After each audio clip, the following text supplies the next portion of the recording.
मेरा नाम शाज़िया है और मैं अपने घर की सबसे आखिरी लड़की थी जिसकी शादी होना बाकी थी। और शादी इसलिए नहीं हो रही थी क्योंकि मेरा वज़न बहुत ज़्यादा था। जो भी आता मेरे मोटापे को देखकर वापस चला जाता। अब तो मेरा दिल टूटने लगा था।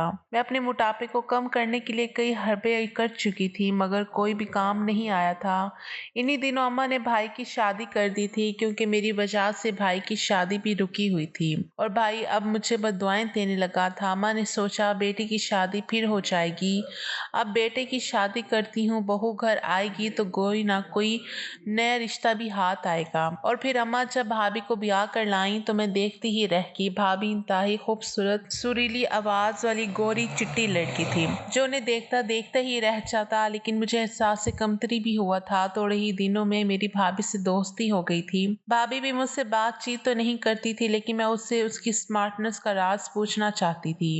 चंद एक दिन गुजरे, मेरी भाभी के साथ बहुत ही अच्छी दोस्ती हो गई। अब भाभी मुझसे कहती कि तुम भी जल्दी से शादी कर लो। मैं भाभी से पूछती कि मैं शादी कैसे कर लूं, मेरे पास तो ना ही आप जैसी खूबसूरती है ना ही मेरा वजन कम है कि कोई मुझे नजर भर कर देखे भी। भाभी बोली मैं इसमें क्या है, मैं तुम्हारा सारा इलाज कर दूंगी। मैं भाभी को हैरान होकर देखने लगी कि भाभी मेरा इलाज कैसे करेगी।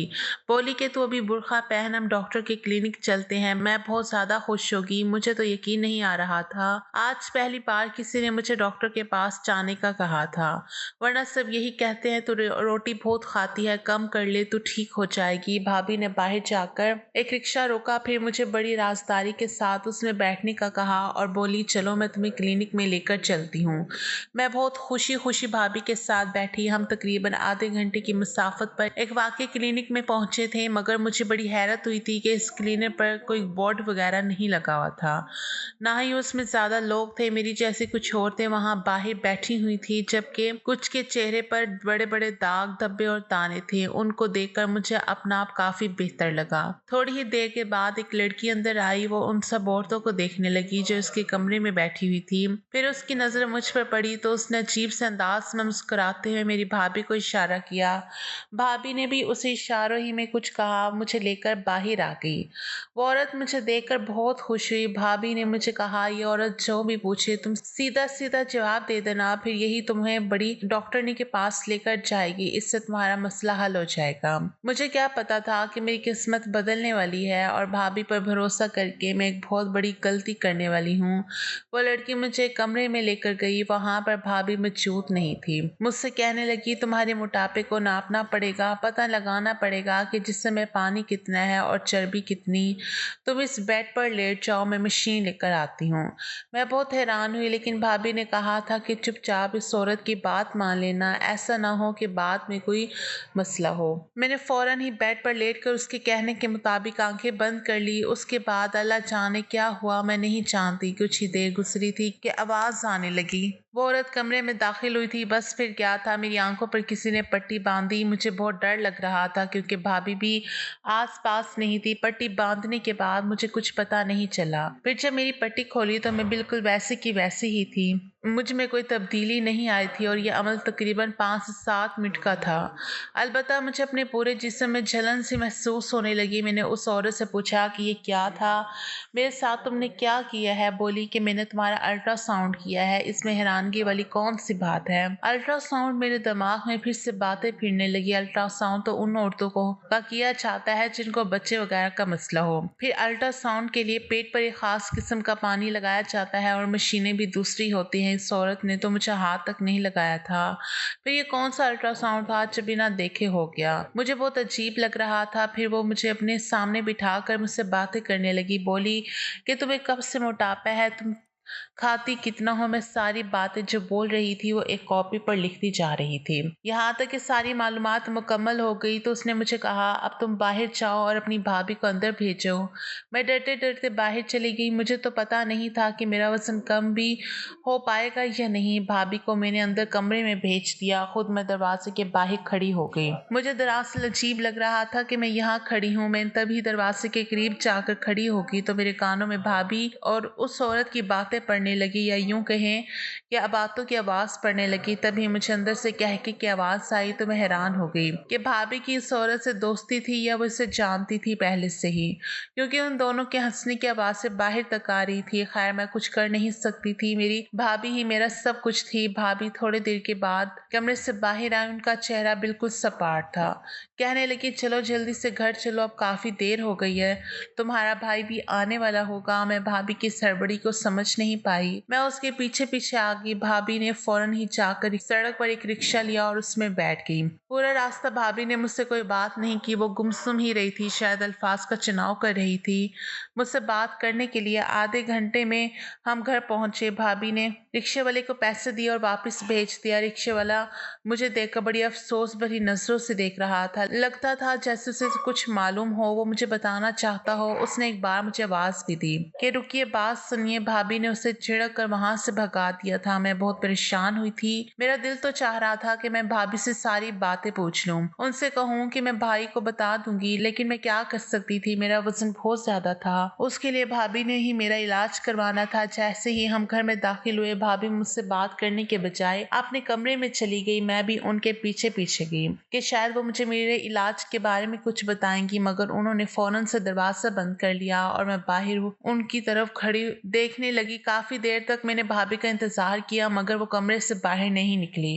मैं इसी तरह मुख्तलिफ ख्यालात सोचती अपने कमरे में आ गई थी। तभी अम्मी ने मुझे बुलाया, कहा कि भाभी तुमको बुला रही है। मैं बाहर गई तो भाभी बहुत खुश लग रही थी, मेरे गले लगकर बोली, तू मेरी सबसे अच्छी बहन हो, मैं आज बहुत खुश हूँ, तेरा इलाज तो हो ही जाएगा। मुझे अपनी भी बहुत खुशी है। भाभी के चेहरे से खुशी के रंग छलक रहे थे। उन्होंने मुझे अपने पर्स से 1000 रुपए निकाल कर दिए और बोले, लो जो भी दिल करे मेरी तरफ से खा लेना। मैं परेशान होकर बोली, भाभी तुम मुझे मोटापे के इलाज के लिए लेकर गई थी और अब खाने के लिए मजीद पैसे दे रही हो, ये क्या बात हुई? मेरे पूछने पर भाभी हंस पड़ी, अरे इसमें क्या बात है, तुम खाना पीना कर लो, कल से तुम अच्छी तरह से डाइटिंग करना और मैं तुम्हारे इलाज भी करूंगी। और हाँ, उस डॉक्टर ने मुझे दवा भी दी है, इस दवा से 2 हफ्ते में तुम्हारे पेट की चर्बी पिघल कर खत्म हो जाएगी। ये बात सुनकर मैं बहुत खुश हुई। अच्छा, क्या वाकई? मुझे तो लगा था कि इसने कोई खतरे वाली बात की है, यही कि शायद मैं इलाज हूँ, मेरा कोई इलाज नहीं हो सकता। मेरी बात पर भाभी हंस पड़ी और फिर बड़ी ही शैतानी मुस्कुराहट चेहरे पर सजा कर बोली, तुम्हारे इलाज है मेरी जान, बस तुम्हें थोड़ा सा सब्र करने की जरूरत है। भाभी के ऐसे तासुरात देखकर मैं मगर फिर खामोश होगी। उससे हमें पता ही नहीं चला कब मेरा बड़ा भाई भी घर आ गया। मैंने और नदीम ने खूब मजा किया और हम लोगों ने बाहर से खाना मंगवाया और खाया। इन समय मैं अपनी दवा के बारे में भूल गई थी। सब कामों से फारिग होकर भाभी मेरे कमरे में आई। इसके हाथ में छोटी सी शीशी की बोतल थी।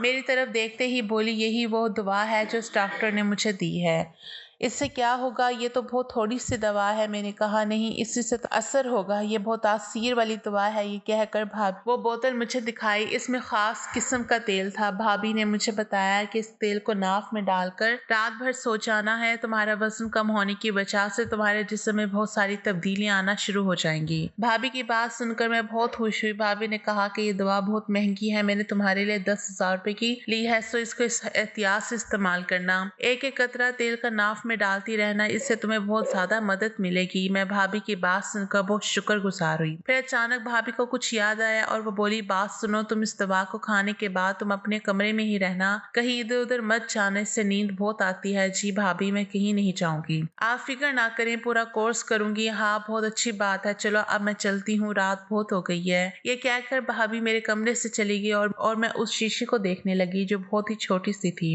उसमें जैसे लगता था तेल नहीं बल्कि जहर के कतरे हो। मैंने उससे खोला तो एक अजीब सी बदबू मेरे नाक से टकराई थी। खैर, मैंने दरवाजा बंद किया और उसको इस्तेमाल करने के बाद मैं सो गई। मुझे उस रात बहुत गहरी नींद आई थी। काफी देर मैं सोती रही, बिल्कुल ऐसे जैसे कोई बेहोश होता है।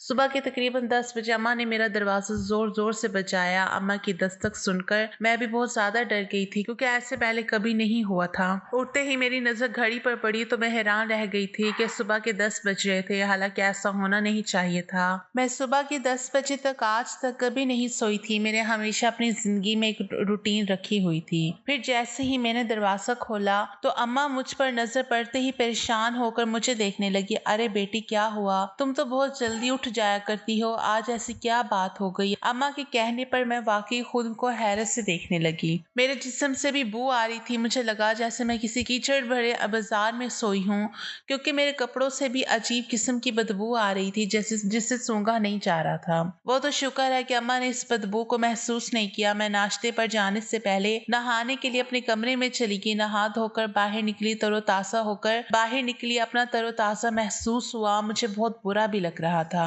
कि इस तरह सोने से मेरे कपड़े पहले कभी बदबूदार नहीं हुए थे, लेकिन आज तो एक अजीब ही मामला मेरे साथ पेश आ रहा था, जिसका सर पैर मुझे नजर न आ रहा था। थोड़ी ही देर बाद मैं नाश्ते पर गई। भाभी भी मेरे साथ बैठी थी। मुझे देख देखकर भाभी बहुत खुश हो रही थी। बोली कि रात को नींद कैसे आई? मैं भाभी को ये भी नहीं कह सकती थी कि मुझे बहुत ज्यादा नींद आई, बल्कि नशे वाली नींद आई, क्योंकि अम्मा भी साथ बैठी थी और हो सकता था कि अम्मा मुझे इस बात पर भी डांटे कि तुम भाभी के साथ अकेली क्लिनिक में क्यों गई थी। यूं मैं चुप रही। थोड़ी देर बाद भाभी ने खुद ही मुझे अपने कमरे में आने का इशारा किया। मैं जैसे ही उनके कमरे में गई तो भाभी बहुत खुश थी। बोली कि देखो तू शाज़िया, वजन एकदम कम नहीं होता, तुम्हें कुछ महीने मेहनत करना पड़ेगी, इस तेल का बाकायदगी से इस्तेमाल करना होगा, लेकिन इससे पहले मैं तुम्हारे एक और जगह टेस्ट करवाना चाहती हूँ और इस टेस्ट के बाद ज्यादा अच्छे से पता चलेगा कि तुम्हें कौन सी दवा की जरूरत है। तुम तो जानती हो तुम्हारा मोटापा खतरनाक हद तक बढ़ चुका है। अब तुम किसी से शादी करोगी तो वो तो तुम्हें अपनी माँ के बराबर समझेगा, क्योंकि तुम्हारा वजन 50 साल की औरतों से भी ज्यादा है। ये बात सुनकर मैं डर गई। मैंने कहा भाभी, आपने जो टेस्ट भी करवाना है मैं आपके साथ चलने को तैयार हूँ, लेकिन खुदा के लिए मेरे मोटापे का कुछ करे। भाभी ने भी डॉक्टरी का कोर्स किया था, इसलिए मुझे उन पर ज्यादा भरोसा था। भाभी ने कहा कि आज शाम को चलेंगे। शाम को मैं तैयार होगी। भाभी ने उसी तरह एक रिक्शा बुलवाया और मुझे लेकर उस क्लिनिक चली गई। मैं इस वजह से पूरी इत्मीनान थी क्योंकि मैं एक बार पहले भी यहाँ आ चुकी थी। भाभी बोली तुम इसी तरह कुर्सी पर बैठ जाओ, मैं थोड़ी देर बाद डॉक्टर साहबा को लेकर आती हूँ। मैं कुर्सी पर बैठी। डॉक्टर साहबा चंद मिनटों में तशरीफ ले आई। उनके आते ही मुझे पसीने आने लगे और वो बुरी तरह हंसने लगी, जबकि मैं हैरान थी कि ऐसा तो किसी ने आज तक नहीं कहा था कि मैं पतली लग रही हूँ। क्या ये लोग मुझे बेवकूफ समझ रहे थे? मैंने देखा उस औरत के हाथ में कपड़े थे जो नए और जदीद तर्ज के लग रहे थे। उस औरत ने वो कपड़े भाभी को दिए। भाभी ने उससे कपड़े लेकर मुझे दिए और बोली जाओ जाकर गुस्ल खाने में ये कपड़े तब्दील करके आओ, इसी में तुम्हारा चेकअप होगा। मैंने कपड़े देखे तो वो किसी दुल्हन के जैसे कपड़े थे। लग नहीं रहा था कि उन कपड़ों में मेरे चेकअप का कोई बंदोबस्त होगा, क्योंकि ये कपड़े अस्पताल के हरगिज ना थे। मैं अस्पताल के नीले कपड़ों से वाकिफ थी। वो तो पहनने में आरामदाह होते थे, जबकि ये कपड़े बहुत ज्यादा चमकीले भड़कीले थे। मैं हैरतज़दा निगाहों से भाभी को और उस लड़की को देखने लगी। अरे जाओ भी पहन कर आओ ना, मैं तुम्हारा इंतजार कर रही हूँ। मेरे पास इतना वक्त नहीं है, मेरे पास और भी मरीज हैं। ये कहकर मैं उसके रोब में आ गई। मैं गुस्ल खाने में गई। वहां जाकर वो कपड़े लटकाए और तब्दील करके बाहर आ गई। वो कपड़े मुझे पूरे थे, वरना अमूमन मुझे इस तरह के कपड़े कभी पूरे ना आते थे। वो औरत मुझे कपड़े पहनाकर एक कमरे में ले गई। मुझसे कहने लगी कि तुम यहीं थोड़ी देर बैठी रहो और हाँ, तुमने सामने इस शीशे को देखना है, हिलना झुलना नहीं है। मैं उस औरत की हदायत पर अमल करने लगी। सामने एक बहुत बड़ा शीशा रखा हुआ था, मैं जिसमें देख रही थी। यहाँ मुझे बैठे काफी देर गुजर गई थी। फिर उस औरत ने मुझे कहा कि तुम उठकर खड़ी हो जाओ और हाँ, हिलना मत, वरना तुम्हारे लिए मसला हो जाएगा। मैं तुम्हारे चेकअप के लिए बहुत बड़ी मशीन कमरे में नस्ब कर चुकी हूँ, इससे तुम्हारा चेकअप हो जाएगा। फिर उसने मुझसे कुछ और भी बातें की और बोली अब तुम लोग घर चले जाओ। मुझसे 3 हफ्ते के बाद मुलाकात करना। जो दवा मैंने तुम्हें दी थी वो तुम पर बहुत अच्छा असर करेगी। उसके बाद तुम ठीक होने लग जाओगी। वैसे भी तुम्हारा वजन तो 5 किलो कम हो गया है। मैंने तुम्हारा वजन कर लिया है। वो औरत बोली। तो मैं बहुत हैरान हुई थी। वजन करने जैसी कोई बात नहीं हुई थी। मैं अपने घर आ गई। भाभी इस बार बहुत परेशान थी। मुझे हैरत थी कि पहले की तरह वो खुशबाश नहीं लग रही थी। उनको देख देख कर मुझे भी फिक्र हो रही थी कि न जाने क्या बात है जो भाभी इतना परेशान है। जैसे ही हम लोग घर पहुंचे, भाभी मुझे लेकर अपने कमरे में आ गई। बोली उस औरत ने तुम्हें और क्या कहा था? वो मुझसे बहुत फिक्रमंदी से पूछने लगी। कुछ भी नहीं कहा था, उसने मेरा चेकअप किया। लेकिन भाभी, उन कपड़ों में चेकअप कौन करता है? मैंने परेशानी से पूछा था। हाँ, तुम उसकी फिक्र नहीं करो, बस तुम्हारा रिश्ता जल्द ही हो जाएगा। तुम वाकई में पतली लगती हो। अब भाभी ने भी खुश अंदाना लहजे में कहा तो मैं चुप हो गई कि शायद सब कह रहे हैं तो फिर पतली लग रही होंगी। खैर से भाभी ने मुझे बताया कि तुम्हारे पतले लगने की वजह से अब मैं तुम्हारा रिश्ता लाऊंगी और फिक्र नहीं करो, मैं तुम्हारे लिए बहुत माकूल रिश्ता लेकर आऊंगी। भाभी ने ये कहा था तो मैं खुश हो गई थी, लेकिन घर में किसी ने भी वसंत के बारे में कोई बात नहीं की। 2 दिन के बाद भाभी ने मुझसे कहा, मेरे घर वालों से पहले मैं एक और रिश्ता तुम्हें दिखाना चाहती हूँ, तुम्हें पसंद हुआ तो बताना। वो लोग हमारे घर आ गए। 2 दिन बाद ही मेहमान बनकर तकरीबन एक पूरा खानदान हमारे घर आया। भाभी ने उन सबको यही बताया कि मेरी नंद का रिश्ता अभी तक नहीं हुआ, मगर वो सब लोग तो जैसे मुझे पहले से जानते हैं। अरे ये तो वही है, इनमें से एक औरत ने कहा। फिर इनमें से एक लड़की कुछ कहने लगी, बोली कि ये तो वही है, इसका मोटापा नहीं नहीं, ये तो बहुत मोटी है। भाई पहले ही हमारे खानदान में ऐसी लड़कियों का मजाक बनता है, चलो यहाँ से, और ऐसी लड़कियों से वो रिश्ता नहीं रखते। मेरा दिल बहुत टूटा था, मगर मैं खामोश रही। वैसे भी भाभी ने कहा था कि अगर तुम्हारी शादी या रिश्ते इन लोगों के साथ नहीं होता तो फिर मैं अपने भाई से तुम्हारी शादी खुद करवाऊंगी, तुम इस बात की फिक्र नहीं करो। उनके जाने के बाद भाभी मुझे तसल्ली देने लगी और बोली, ये आखिरी लोग थे जिन पर मैंने भरोसा किया, बस तुम फिक्र नहीं करो, मैंने अपने भाई से सारी बात कर ली है। अब अगर वो तुमसे शादी करेगा तो तुम्हारी जिंदगी संवर जाएगी, बस तुम वर्जिश भी किया करो। मेरा भाई भी तुम्हें डॉक्टर के पास लेकर जाएगा, इससे तुम ठीक हो जाओगी। मैंने खुदा का शुक्र अदा किया। कुछ ही दिनों में भाभी का भाई मेरा रिश्ता लेकर आ गया। उन्होंने मुझे देखा तक नहीं और मेरी शादी की तारीख मुकर्रर कर दी। मैं बहुत खुश थी, आखिर भाभी का दिया हुआ टोटका काम कर गया, लेकिन उन्होंने मुझे सख्ती से मना कर रखा था कि आइंदा के बाद वो दवा इस्तेमाल नहीं करना, इससे तुम्हें बहुत नींद आती है, बेहोशी तारी होती है। मैंने भाभी की बात समझ ली थी, सो मैंने वो दवा इस्तेमाल करना छोड़ दी। मेरे लिए जिंदगी बहुत आसान हो गई थी। मेरा शोहर मुझे देखते ही मुझ पर फिदा हो गया, बोला कि तुम मुझे बहुत अच्छी लगती हो, तुम बहुत खूबसूरत हो। मैंने तो सिर्फ अपनी बहन के लिए तुमसे शादी की है, अपनी बहन का घर बचाने के लिए, वरना तुम जैसी औरत से मैं कभी शादी ना करता। शायद ये सोच कर के तुम्हारा वजन ज्यादा है, मगर तुम्हारी असल खूबसूरती मैंने आज देखी है। क्यों बहन का घर बचाने के लिए क्यों? मैंने अपने शोहर से पूछा तो वो बोला, मैं तुम्हें ये बात नहीं बता सकता, मेरी बहन ने मुझे कसम दी है, वरना अगर मैं तुमको ये बात बता दूंगा तो वो नाराज हो जाएगी मुझसे। मैंने अपने शोहर से बड़ी मुश्किलों से ये बात निकलवाई और बात सुनकर मेरे होश फना हो गए। कहने लगा कि मेरी बहन तुम्हारे मोटापे का इलाज नहीं कर रही थी, वो दरअसल तुम्हें इस्तेमाल करके पैसे कमाना चाहती थी। तुम्हें मुख्तलिफ बातें बताती थी जिनको अपने ब्रांड की मॉडलिंग के लिए एक बहुत ही मोटी औरत की जरूरत थी। इसी वजह से वो तुमकी एक एजेंसी के पास लेकर भी गई थी, मगर उन्होंने कहा कि तुम इस तरह तस्वीरें नहीं बनवाओगी, सो तुमको कोई बहाना करके दें। कुछ अर्सा तो उसने ये सिलसिला चलाया, 1-2 तस्वीरें रिसाले में भी छप गई थी, लेकिन इस बात पर तुम्हारी भाभी बहुत परेशान हुई क्योंकि तुम मशहूर होने लगी थी, और ये बात अगर तुम्हारे भाई को पता चल जाती तो वो मेरी बहन को तलाक दे देता। बस इसीलिए उसने तुम्हारी शादी का बंदोबस्त मुझसे करा दिया। मेरा शोहर ये कहकर तो खामोश हो गया। मेरे जहन में आंधी तूफान की तरह पिछले गुजरे वाकयात चलने लगे। मैं सोच भी नहीं सकती थी कि भाभी मुझे अपने पैसों के असूल के लिए इस्तेमाल करेगी, कि वो भी एक माकूल घराने से ताल्लुक रखती थी। लेकिन अच्छी बात यह थी कि इसने अपने नुकसान का ज़ाला कर दिया था, अपने भाई से मेरी शादी का बंदोबस्त कर दिया ताकि मैं ज़ुबानें भर में जलील और रुसवा ना हूँ। अब मैं भी उसे कुछ कह नहीं सकती। मेरे शौहर ने मुझे कसम दी है, वरना भाभी मेरे सामने बहुत शर्मिंदा होगी।